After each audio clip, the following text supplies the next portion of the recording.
Wala akong pakialam kung gusto mo pang mabuhay, Ismael. Ang mahalaga sa akin ay ang mapatay kita nang maipagiganti ko rin ang pagpatay mo sa aking mag-ina.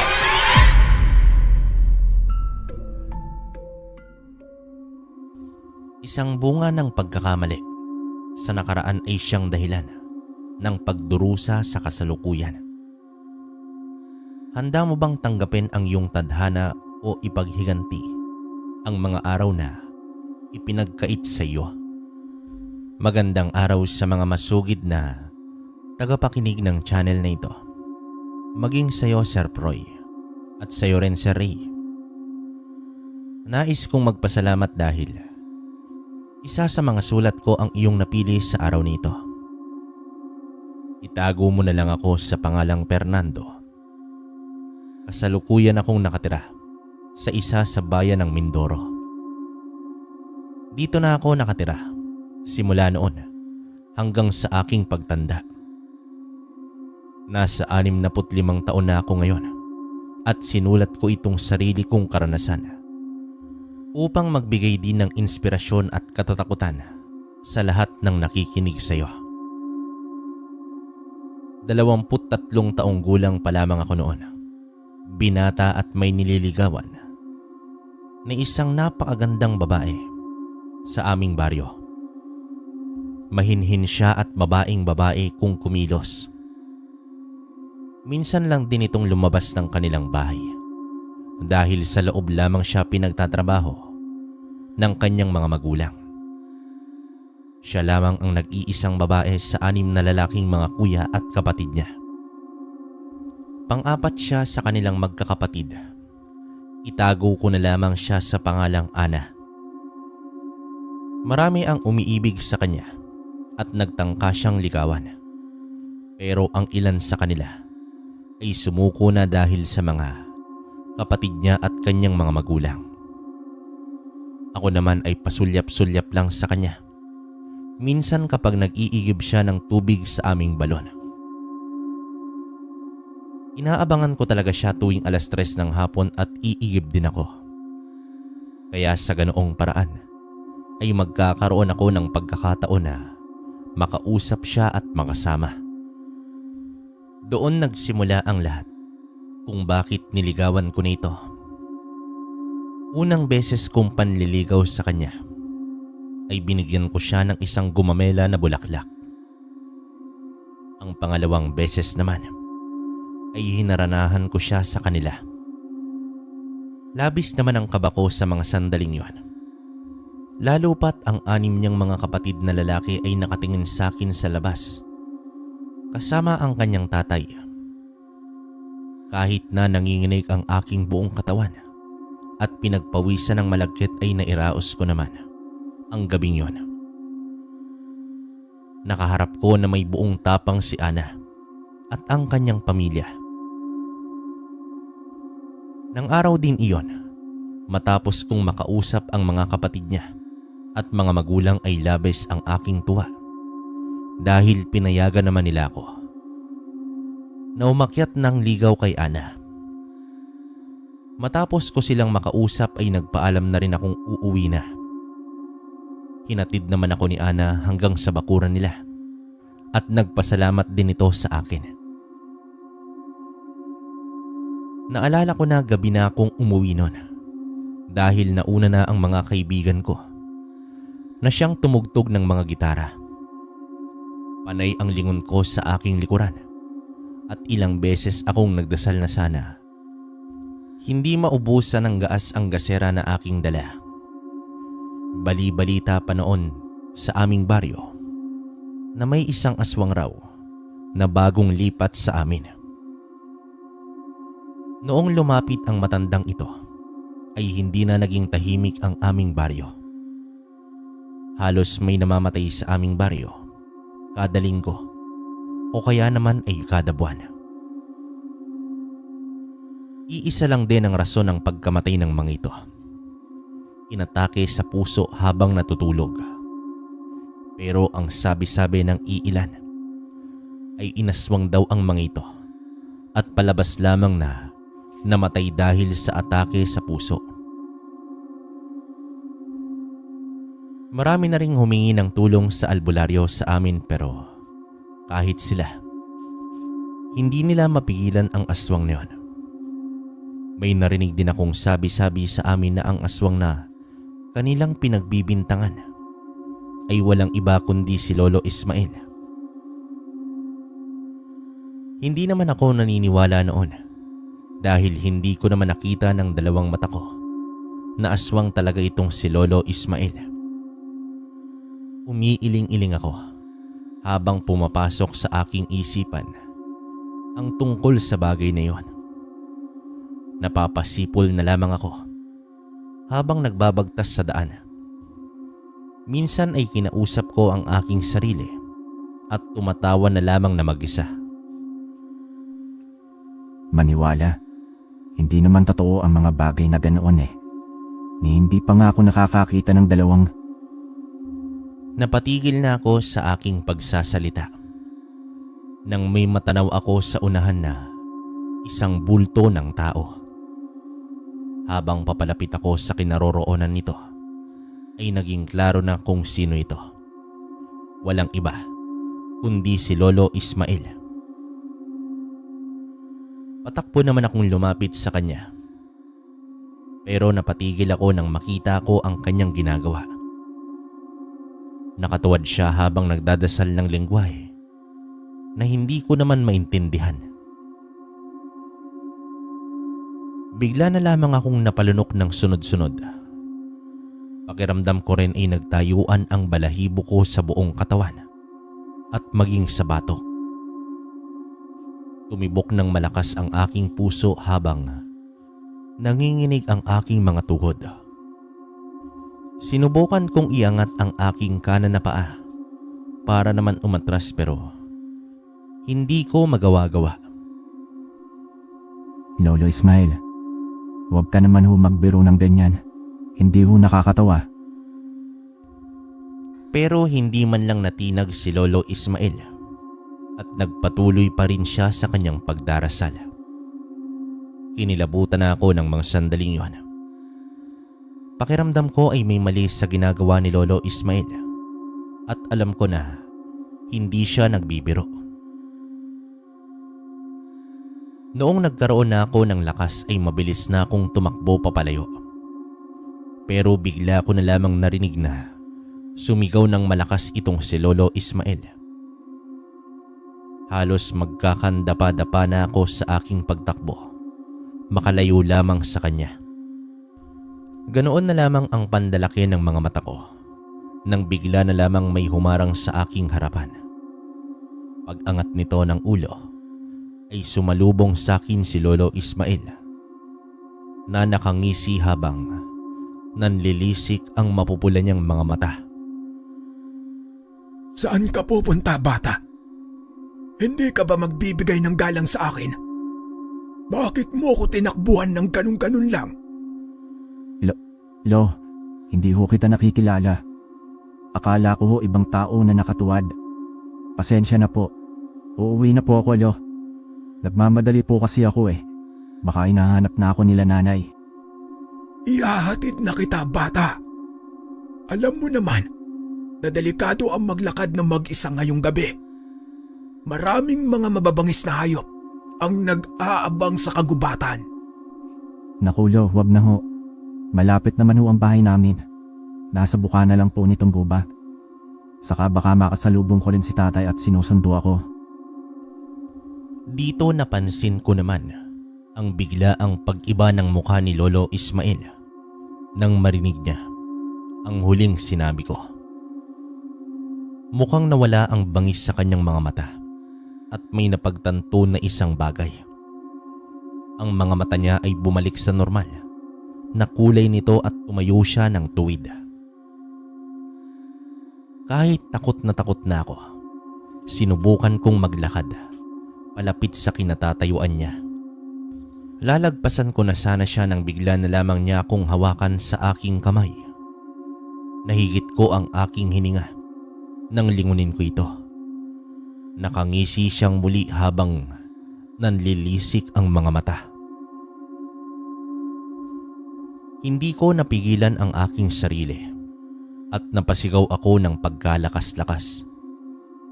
Mabilis kong hinatak ang aking braso mula sa kanya at agad na tumakbo ng mabilis papalayo. Namatay naman ang ilaw sa dala kong gasera. Naubusan na ito ng gaas.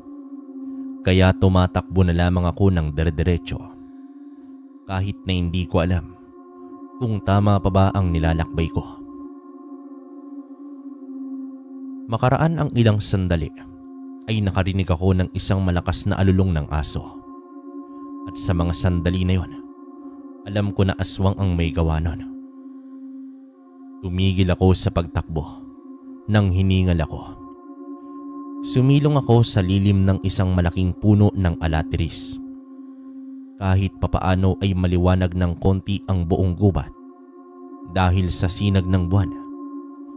Kaya naman nakikita ko pa naman ang paligid. Napabuga naman ako ng hangin nang marinig ko ang mahinang kaluskos. Maya-maya pa ay narinig ko ang boses ni Lolo Ismael na tinatawag ako. Napapikit ako ng mariin at dumasal ng taimtim. Hiniling ko sa mga sandaling yon na sana ay hindi ako makita ni Lolo Ismael o kaya ay may dumating na taong ililigtas ako mula sa kanya. Huwag ka nang magtago, Fernando. Magpakita ka na sa akin. Hindi naman kita sasaktan eh. Magpapatulong lang ako sa'yo. Dito tinakpan ko ang aking bibig ng aking dalawang kamay sa takot na baka marinig ng aswang ang mahinang pag-ungol ko. Pinigilan ko ang aking sariling gumalaw habang hinahayaan ang ahas na gumagapang sa aking tiyan. Ni ang paghinga ko ay napigil ko dahil sa takot na baka tuklawin ako ng ahas. Nang makadaan na ang ahas sa aking tiyan at nang masiguro ko na nasa kabila na siya ay mabilis akong tumayo at kumaripas ng takbo.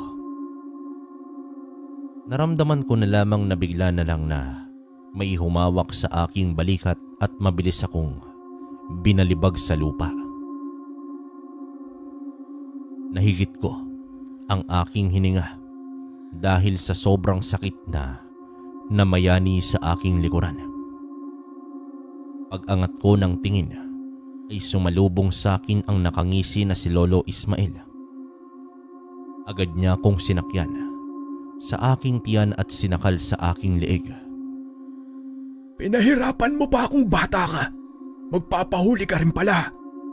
Ngayon, sisiguraduhin ko na hindi ka na talaga makakatakbo.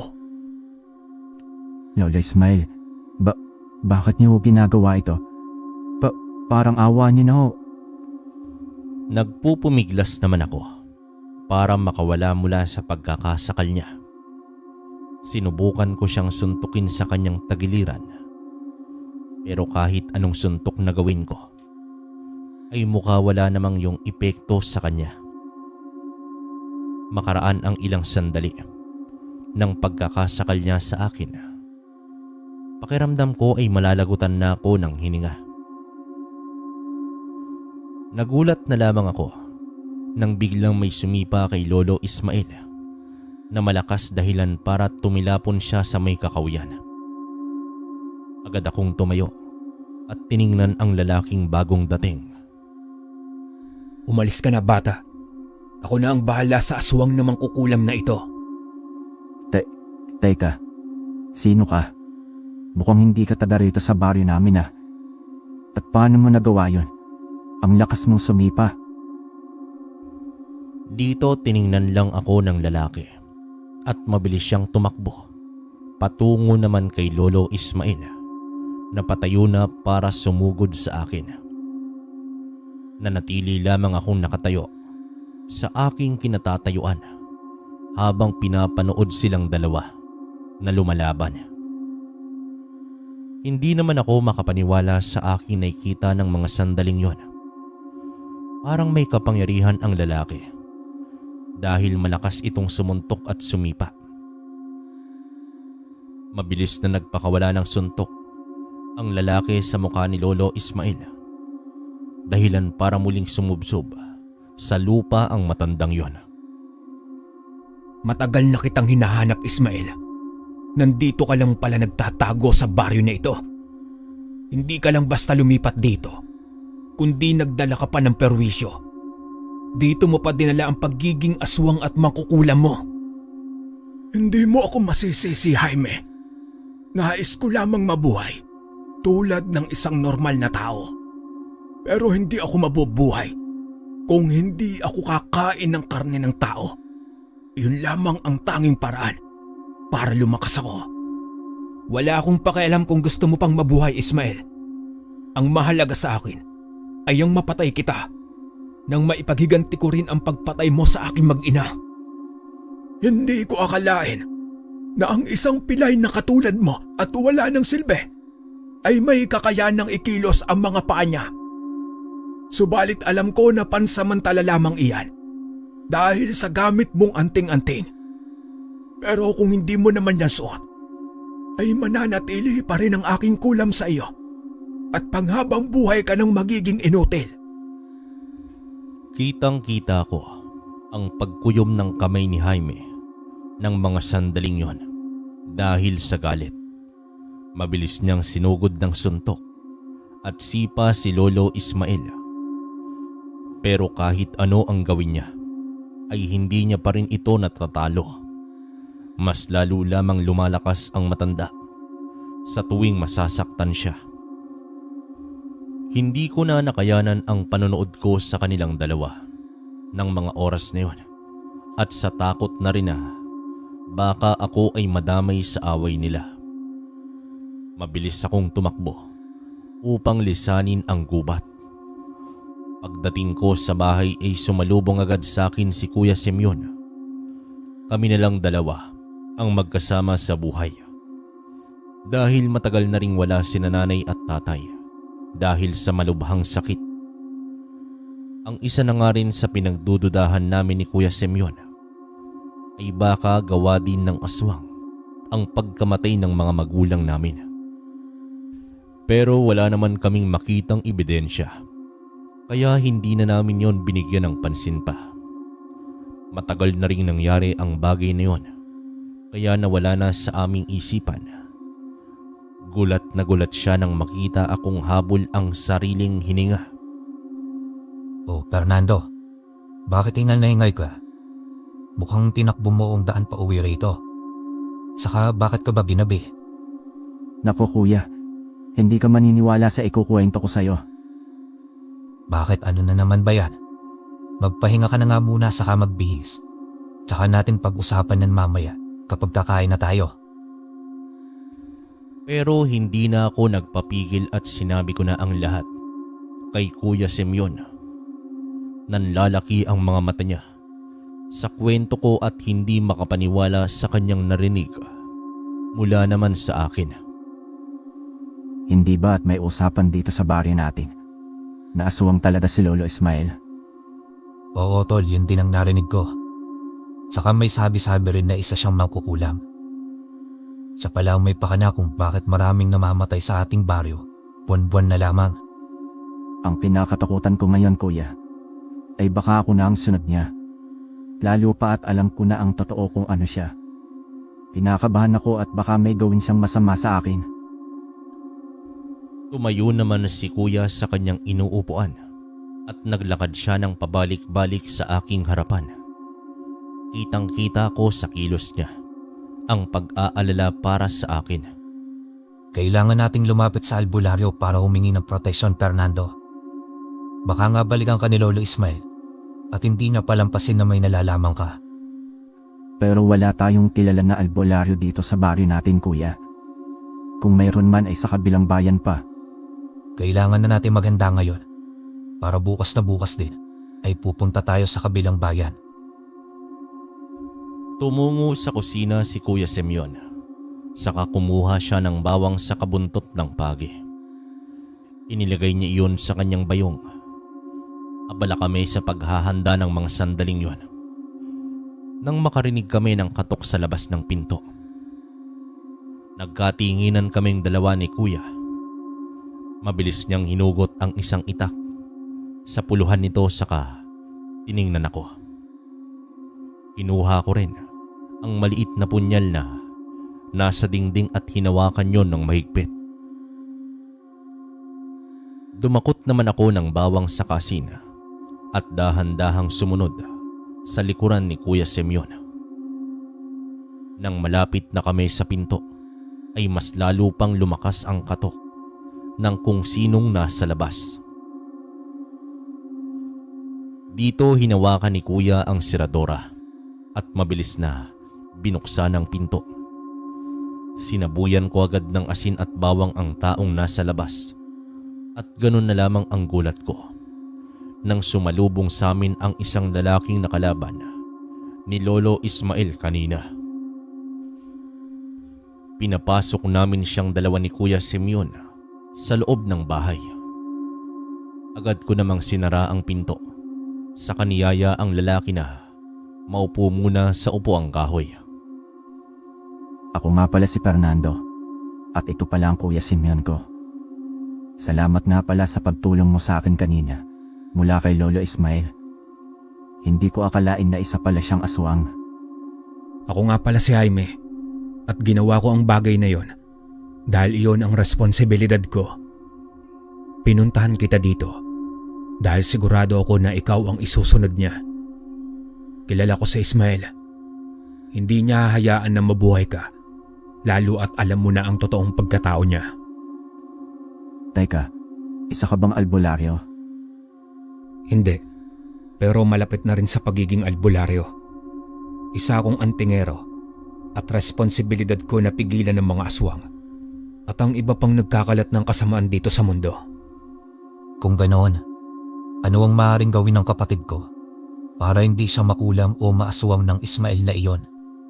Isuot niya dapat ang bagay na ito. Ang tawag dito ay anting-anting. May kakayahan ito upang labanan ang mga masasamang nilalang na gusto siyang saktan.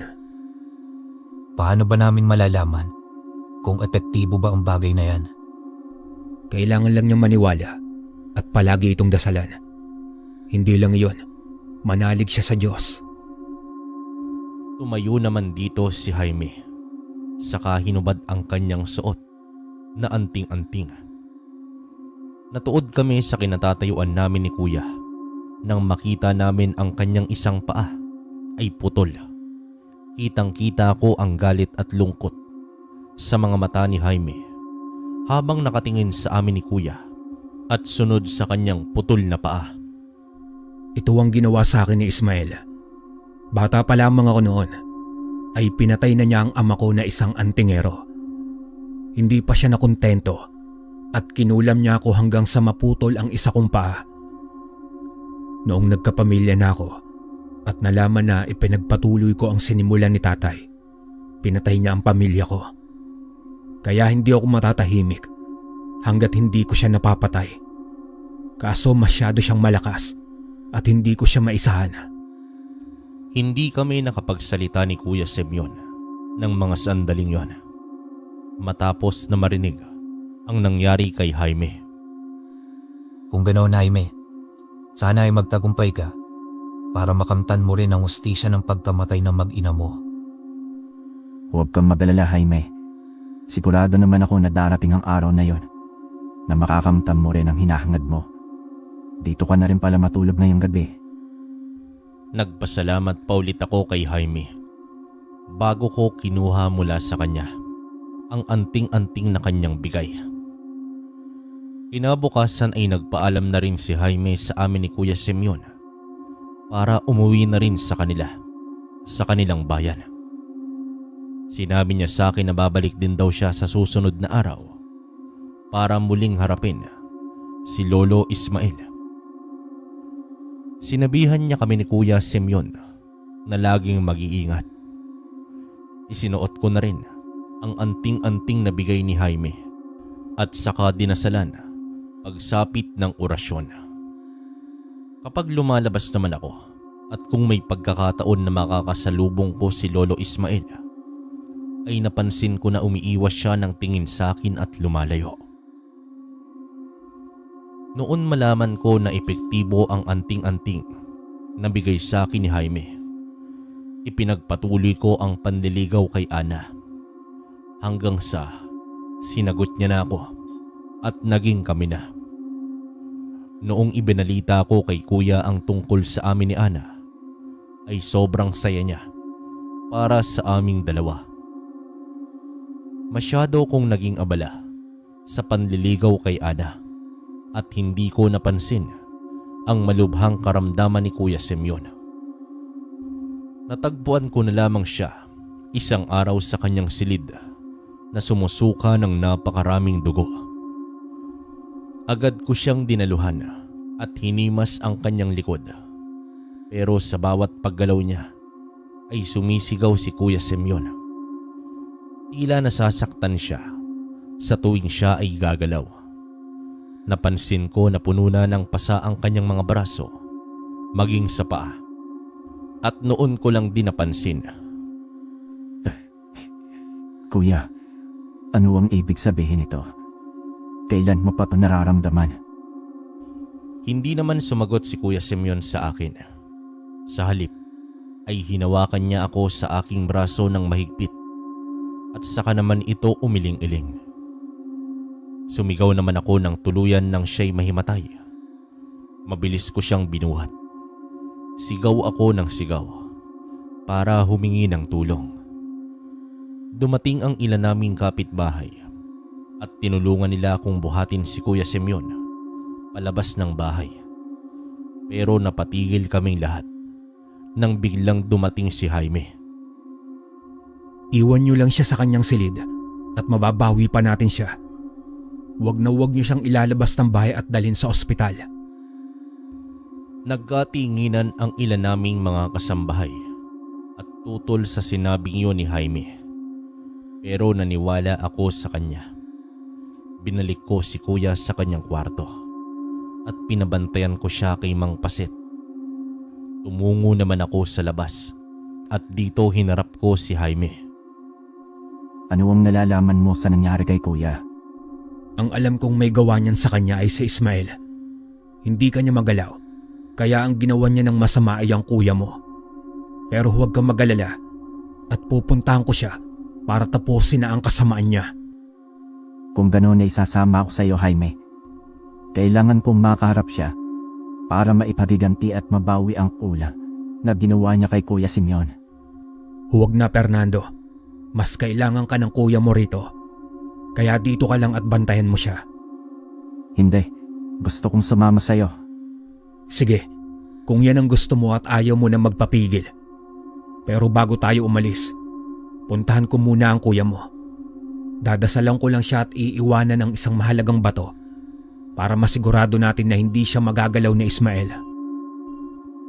Tumango ako kay Fernando bilang pagpayag sa pakiusap niya sa akin.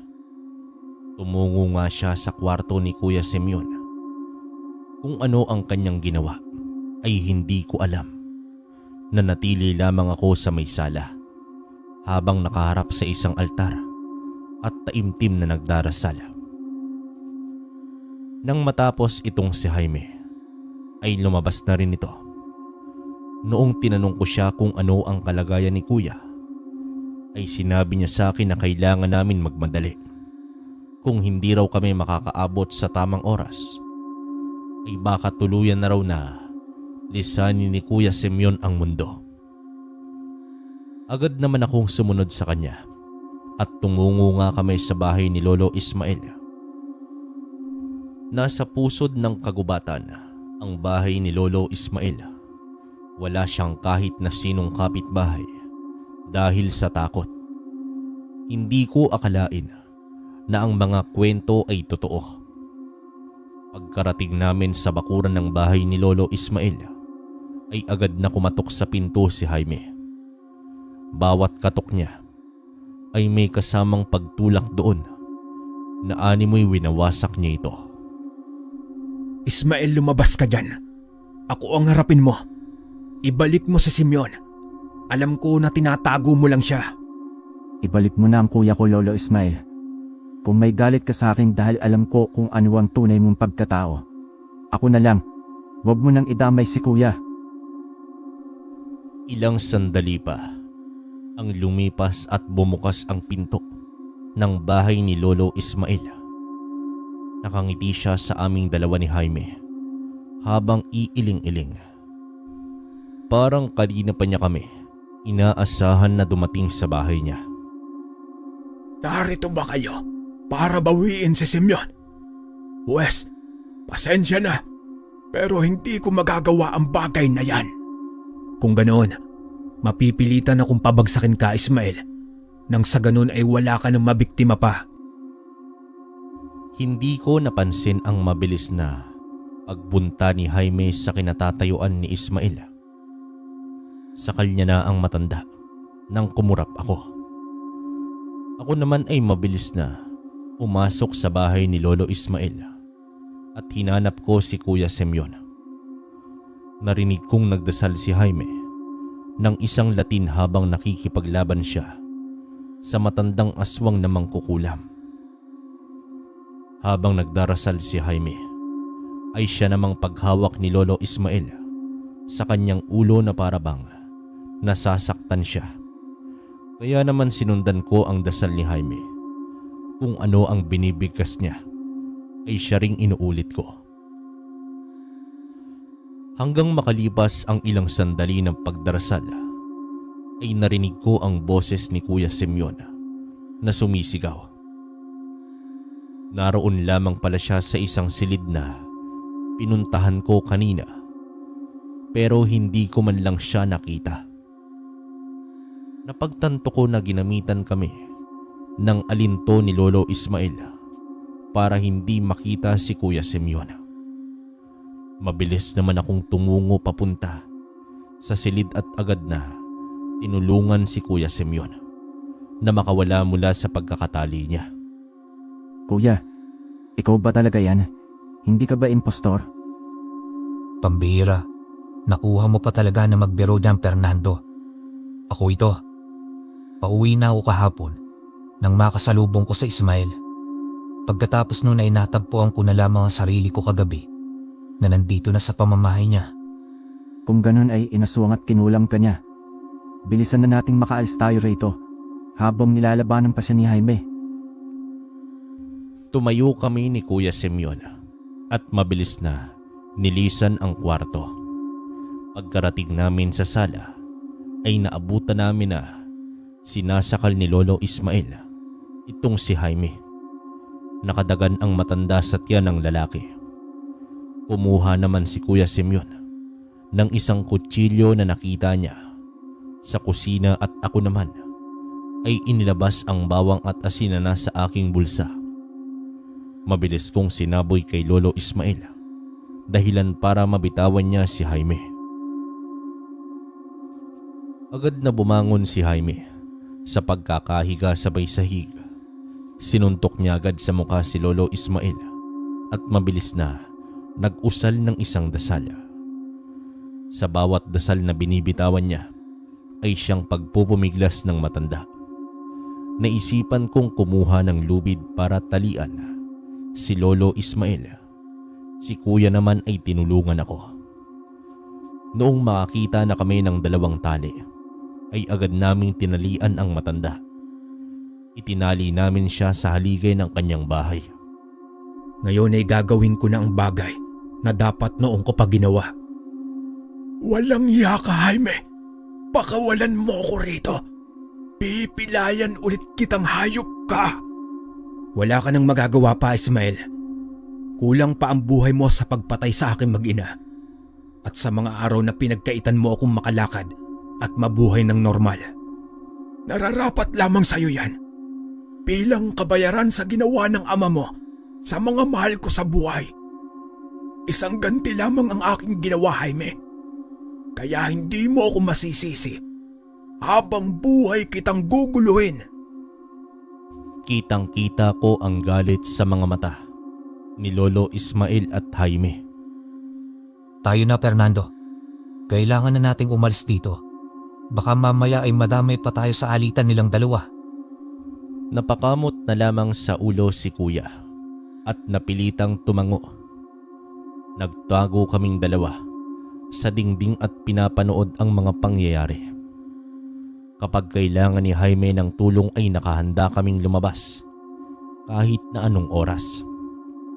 Nagdasal muli si Jaime ng isang Latin habang nagsasagawa siya ng isang ritual na hindi namin maintindihan ni Kuya Semyon. Hanggang sa dumating ang oras na sumuka ng itim na likido si Lolo Ismael at may lumabas na isang itim na patay na ibon sa kanyang bunganga. Akala ko ay nililin lang lamang ako ng aking sariling paningin. Pero hindi. Dahil maging si Kuya ay nakita din ang bagay na yon. Nang matapos ng sumuka si Lolo Ismael ay bigla na lamang siyang nanginig.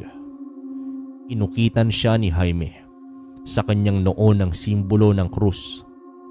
Ilang sandali pa ay dito na nawalan siya ng buhay. Sa ganoong sitwasyon natapos ang lahat.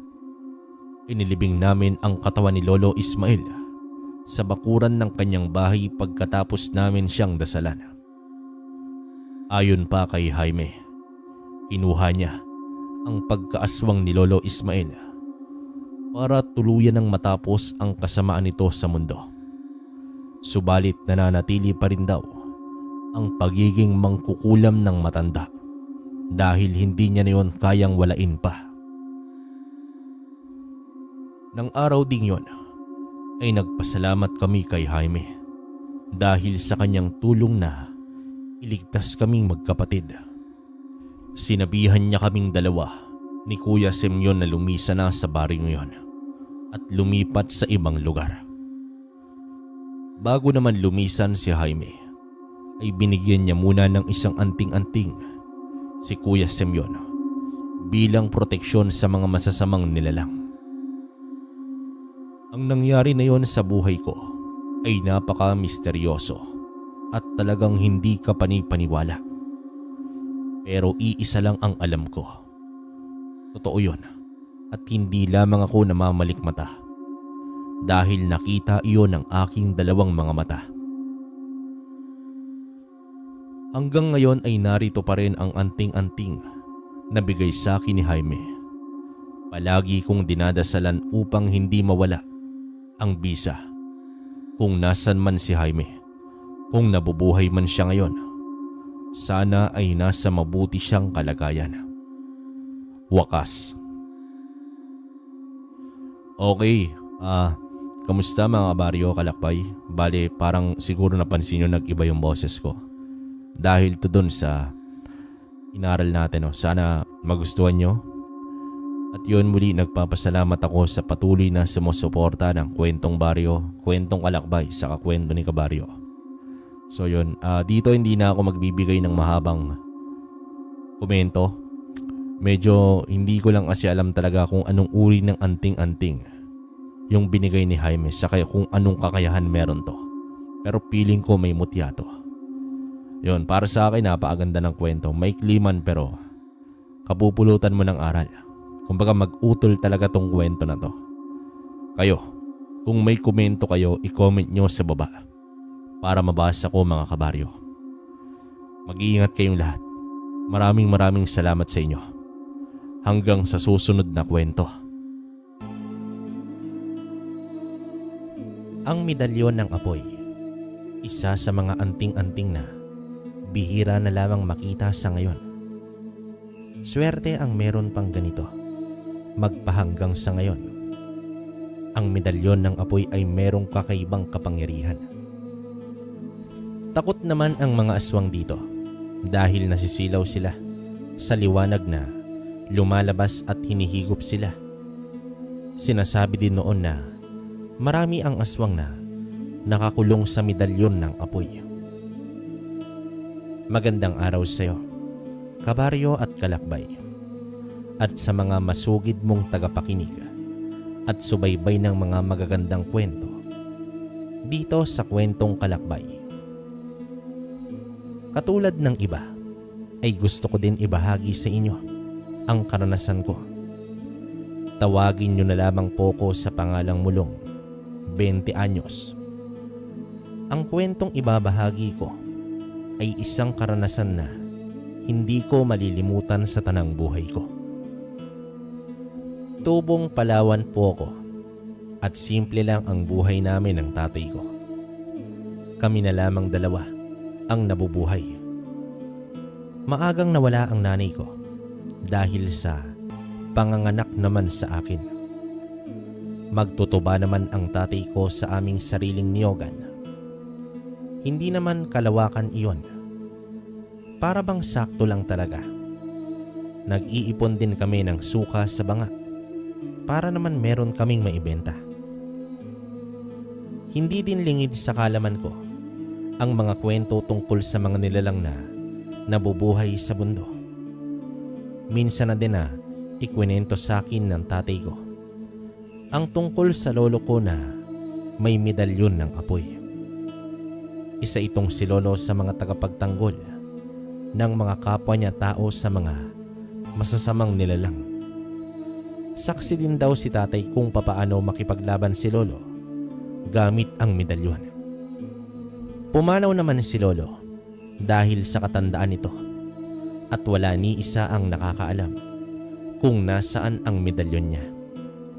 Taong 1959, nagsimula ang lahat ng kwentong ito.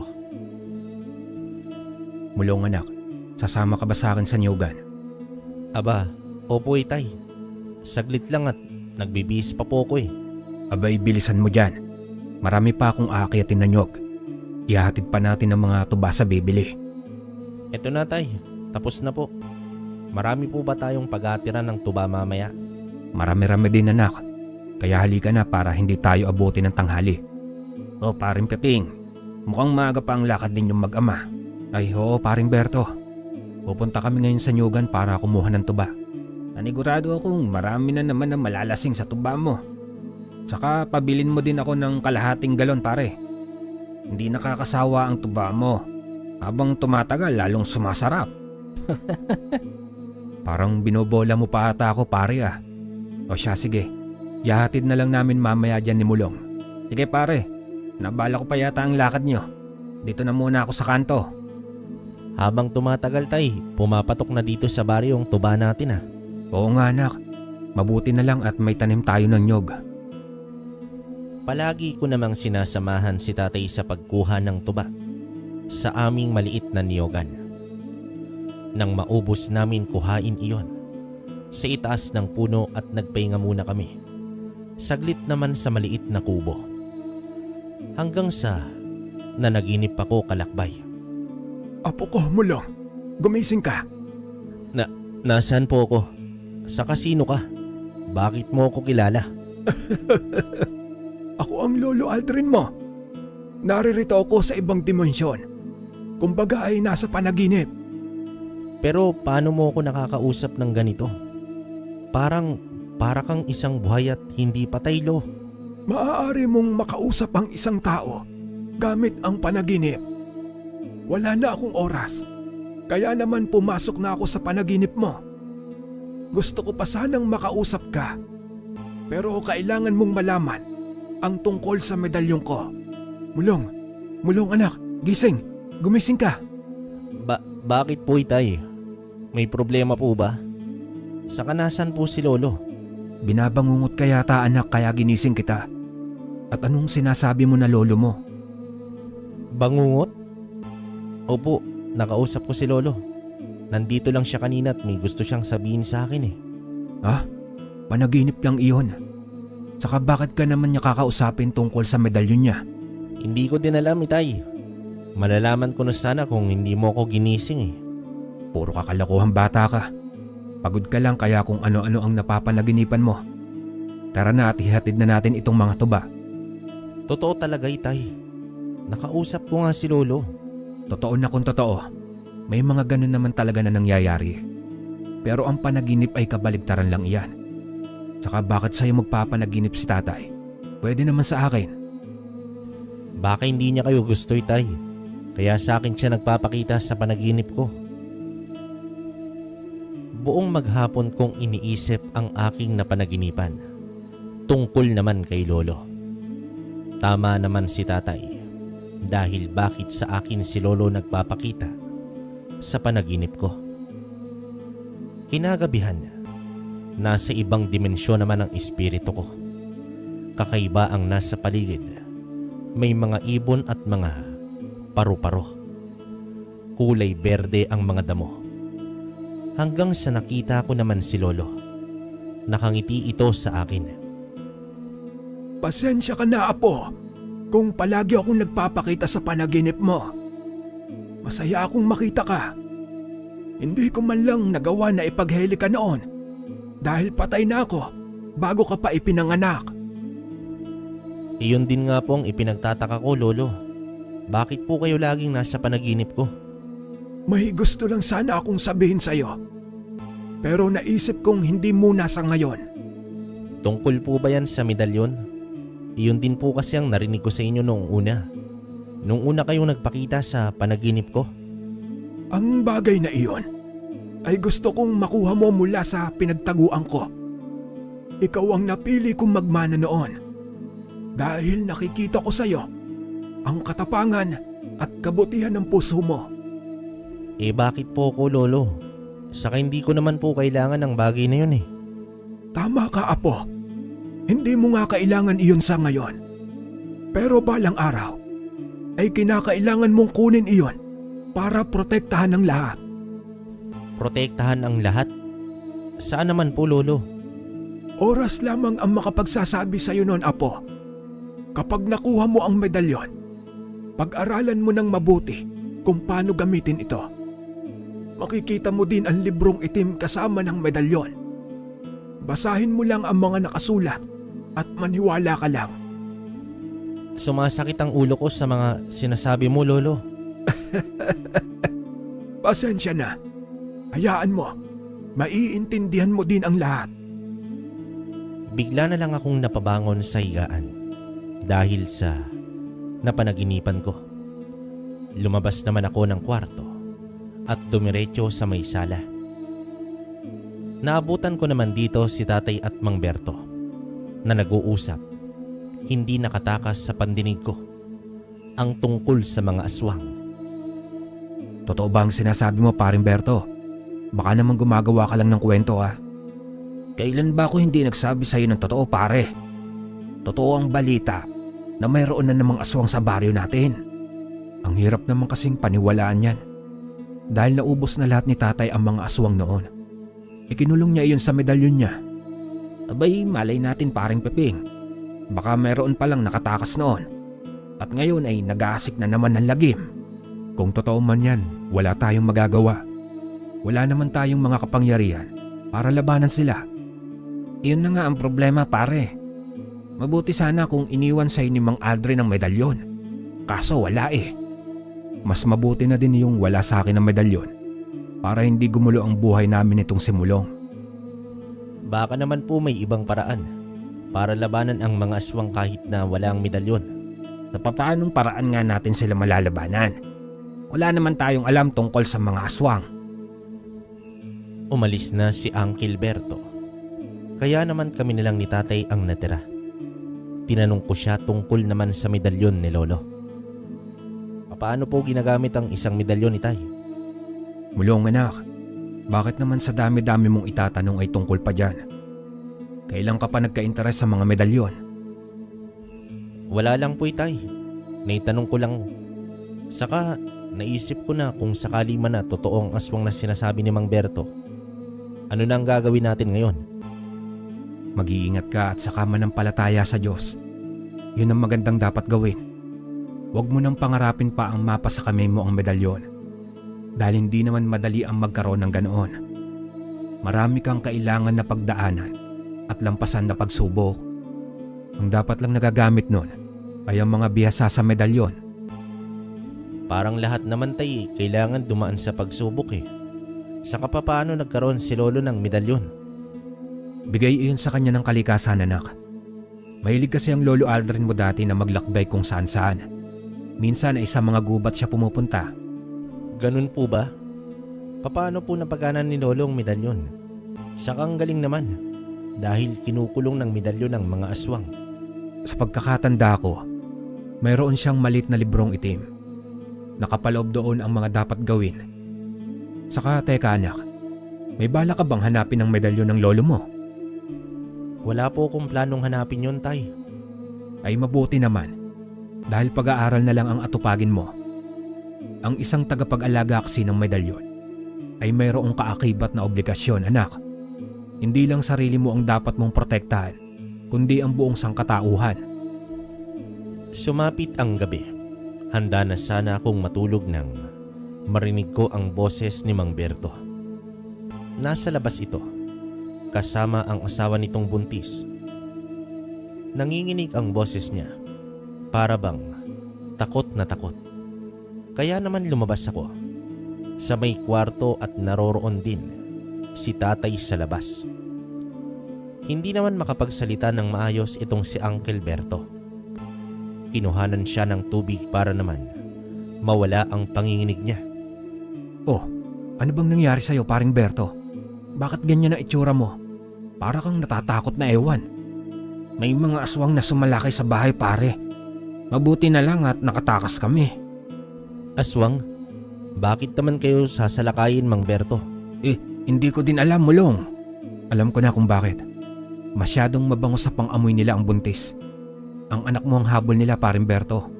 Paring Peping, baka pwedeng dito muna kami magpalipas ng gabi.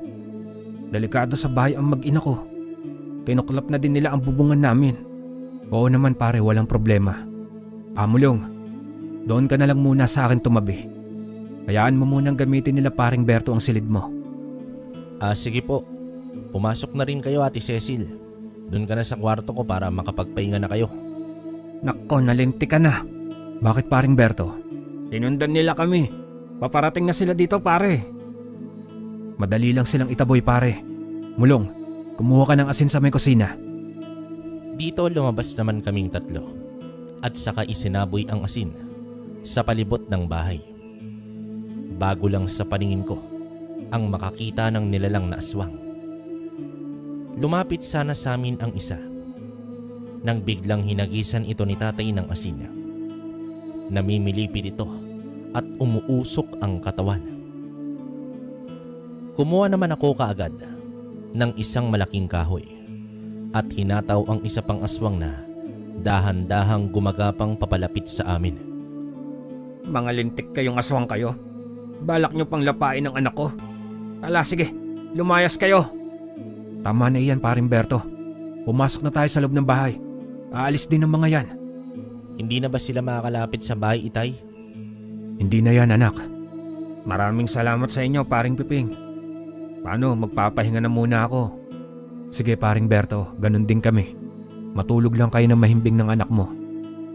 Kahit pala buntis, gusto nilang biktimahin. Mga wala talaga silang konsensya at kaluluwa. Ganyan talaga ang mga aswang. Sabik sa laman loob ng mga tao at dugo. O sige, Tay. Medyo inaantok na rin ako eh. Magpapahinga na rin ako. Mulong, apo. Gumising ka muna. Mahalaga ang sasabihin ko sa'yo.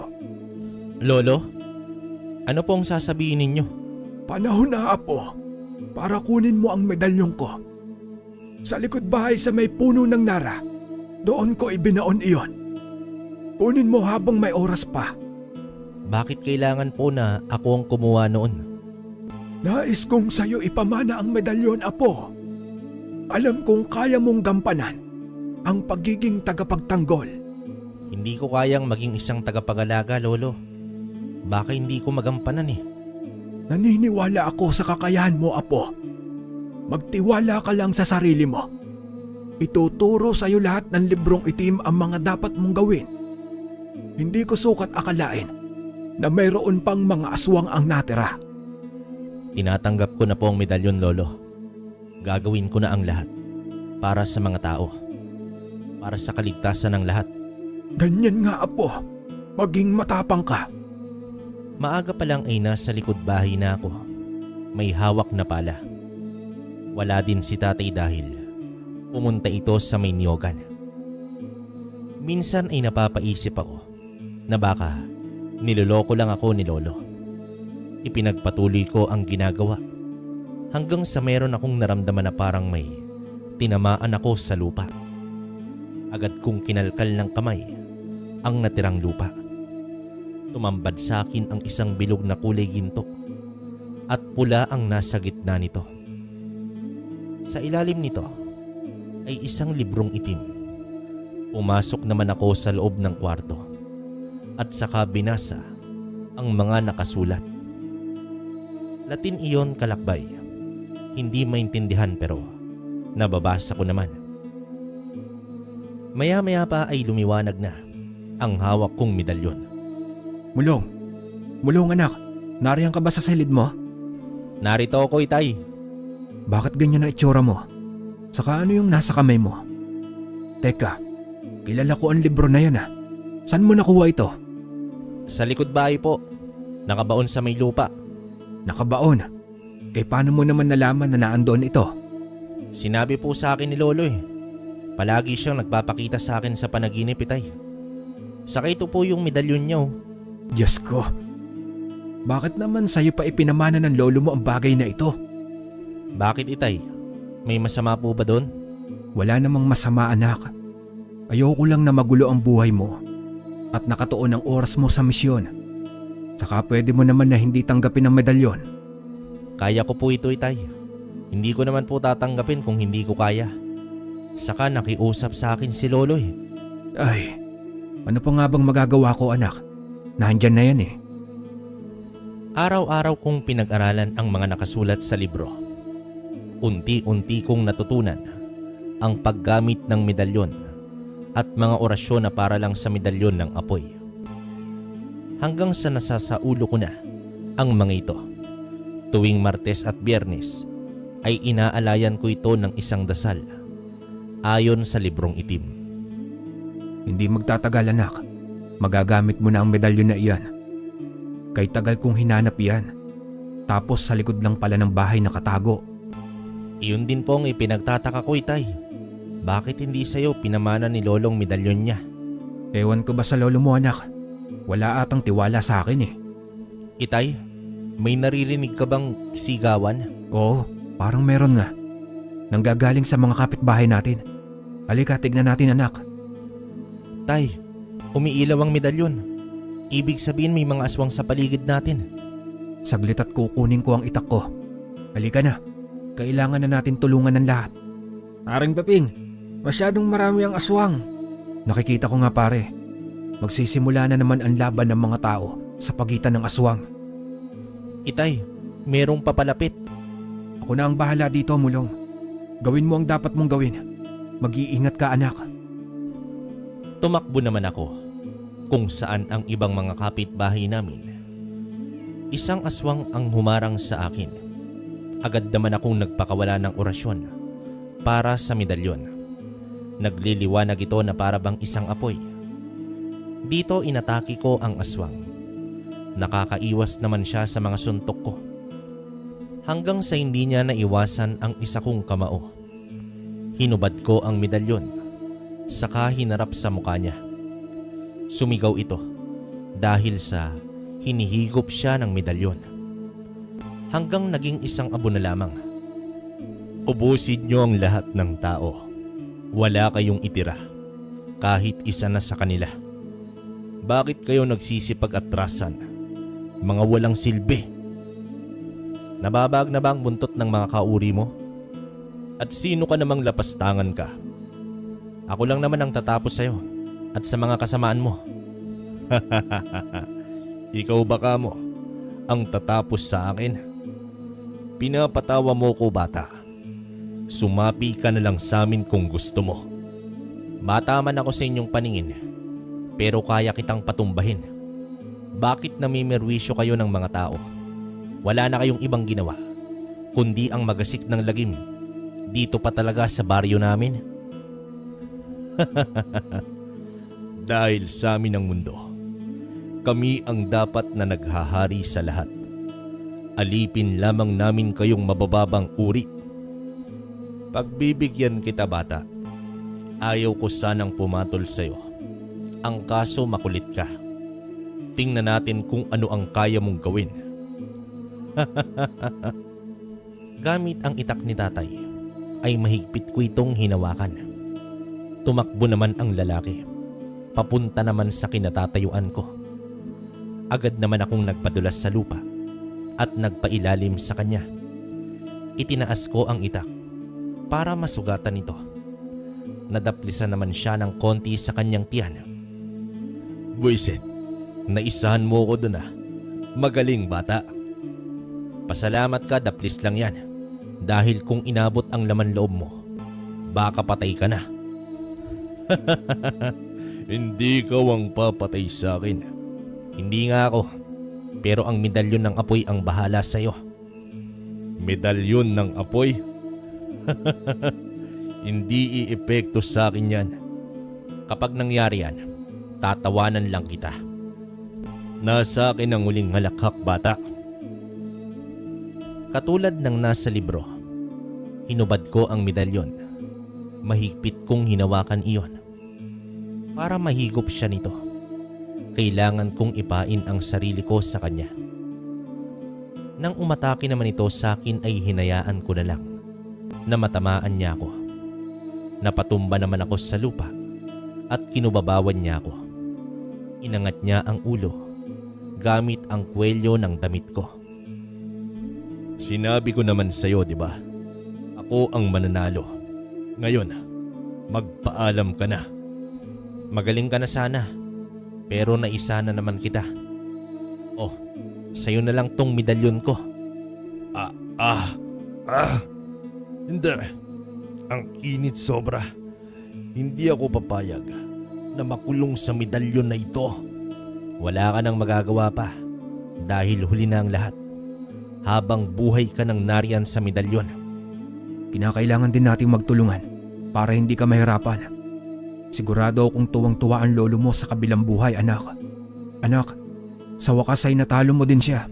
Wala bang masakit sa'yo? Wala naman po, Itay. Maayos lang ako. Masaya po ako na nagawa ang misyon ko. Salamat din sa tulong mo, Itay. Kinakailangan din nating magtulungan para hindi ka mahirapan. Sigurado akong tuwang-tuwa ang lolo mo sa kabilang buhay, anak. Hindi po siya nagkamali sa pagpili sa akin, Itay. Hindi ko lubos maisip na magagawa ko ang misyon ko sa lupa. Ipinagmamalaki kita, anak. Nagawa mo ang misyon mo. Salamat sa Diyos. Tiwala lang po at pananampalataya ang kailangan, di ba, Itay? Iyon ang sabi mo sa akin eh. Kaya naman sinunod ko. Kinabukasan, maaga naman akong nagising. Hindi din nagpakita sa panaginip ko si Lolo. Gusto ko pa naman ikwento sa kanya ang naging tagumpay ko. Naabutan ko naman si tatay na nagkakape sa mesa. Kumusta ang tulog mo, anak? Nag-usap na ba kayo ng lolo mo? Wala nga po, Itay. Baka abala siya sa kabilang mundo. Siguro, anak, baka hindi ka na niya inistorbo kagabi dahil alam niyang pagod ka. Siguro nga po, Itay, ganun. Mabuti po yun dahil nakatulog ako ng maayos at mahimbing. Kapag nagpakita siya ulit sa panaginip mo, pakisabi naman, anak, na dalawin din niya ako sa panaginip ko. Opo, Itay. Sayang nga po dahil hindi ko nakikita si nanay sa panaginip ko eh. Hayaan mo na ang nanay mo, anak. Baka ayaw niya talaga dahil malulungkot lang iyon sa'yo. Pero Itay, alam ko naman na nakikita niya naman ako. At masaya din siguro si nanay para sa akin. Siya nga pala, anak, malapit na ang pasukan niyo. Mabuti naman ay natapos mo ang misyon. Siguro po ibabalik ko itong medalyon sa likod ng bahay natin, Itay. Mabuti pa nga, anak, dahil wala na din ang mga aswang. Meron na akong ikikwento sa mga kaklase ko kapag may pasok na. Huwag na, anak, dahil baka mamaya ay marami pang magka-interes sa medalyon. Kinagabihan, nakita ko naman ang sarili ko sa ibang dimensyon. Masaya naman akong sinalubong ni Lolo. May ngiti ito sa labi na kay sarap titigan. Ipinagmamalaki kita, apo. Hindi mo nga ako binigo. Mana lang po ako sa inyo, Lolo. Ngayon, natapos ko na po ang misyon ko. Hindi na po ba kita makikita sa panaginip ko? Hindi na siguro, apo. Dahil tapos na ang misyon mo. Masaya po ako na makilala ka, Lolo. Kahit sa panaginip lang. Magpahinga ka na, Lolo. Iyon talaga ang gagawin ko. Dahil kahit nandito na ako sa kabilang buhay, ay mga tao pa din ang iniisip ko. Ang bait niyo po talaga, Lolo, no? Bueno, Apo. May iwan na kita. Matulog ka na mahimbing. Nga po pala, Lolo. Pinapasabi ni Tatay. Bisitahin mo siya sa panaginip niya. Dito unti-unting nawala si Lolo. Hanggang sa magising ako tanghali na. Lumipas ang mga taon. Namuhay naman kami ng maayos at matiwasay ni Tatay. Kinamulatan namin ang pangyayaring iyon. Mula noon ay hindi na nagpakita pa. Sa panaginip ko si Lolo. Dito ko na rin tatapusin ang kwento ko, Kalakbay at Kabaryo. Maraming salamat sa inyo. Lagi akong nakikinig sa mga kwentong ipinapadala sa inyo. Hindi man ganon kagrabe ang kwento ko. Natutuwa naman ako na marinig na kayo mismo ang nagbasa nito, Kabaryo. Muli, ako po ito si Mulong. Hanggang dito na lang. Salamat po sa inyo. Okay. Grabe, komento ko sa kwento natin, napakaganda. Hindi siya ganun kahaba. Talagang parang summarize na lang to, pero grabe, andun yung parang maglolo yung pinaka-tema rito, no? Although nandun yung tatay niya, si Piping. Piping ba? Oo. Kaya lang, parang more on maglolo talaga. Saka bago tong medalyon ng apoy. Grabe. Napakalakas. Pwede siyang tawagin na parang mutya ng apoy, no? Hindi ko alam kung mutya talaga o medalyon. Medyo nalito ko ron, pero sabi dito, medalyon. So, medalyon yung nilagay natin na binasa ko. Pero para sa akin, overall, ang ganda. Siguro kung i-rate ko to, mga 100, siguro 90, no? Medyo nabitin lang ako kasi ang ikli. Pero the rest, all goods na kwento, napakaganda, napakahusay ng tandem nung dalawa. Yun, maraming salamat sa nagpadala nito, si Mulong. Ingat ka palagi. Dito ko na rin tatapusin yung komento ko. Kayo kung may komento kayo, mga Kalakbay at Kabaryo, comment nyo sa baba, no, para mabasa namin. Then supportahan nyo rin Kwentong Baryo, kwento ni Kabaryo, saka ito, Kwentong Kalakbay. Tapos yung Facebook account natin, hindi ko masyado na-open yung natin, yung Kwentong Baryo Official. Pwede nyo akong rektahin na i-message sa account ko, Ray Allen Abanes. Yan, nandun na sa comment yung link ng Facebook ko para makita nyo rin. Pwede nyo ako doon makausap. Yun, main account ko yun. Ako talaga may hawak nun. So, paano, hanggang dito na lang muna yung kwento ko, mga Kalakbay at Kabaryo. Yung shoutout natin, bali, next upload na lang para mahaba. Ipunin muna natin. So, yun. Maraming salamat sa inyo sa mga nakikinig sa ibang bansa. Mga OFW, ingat kayong lahat. Alam nyo naman kung sino kayo since day one. Siguro 100 plus na pangalan ang kabisado ko na sa inyo. Ang hirap lang bigkasin ngayon. Tapos yung mga nakikinig na Kabaryo at Kalakbay din natin sa Pilipinas, no, habang nagtatrabaho, ingat kayo. Saludo kami sa inyo. So, paano? Hanggang dito na lang. Hanggang sa susunod na kwento. Maraming salamat.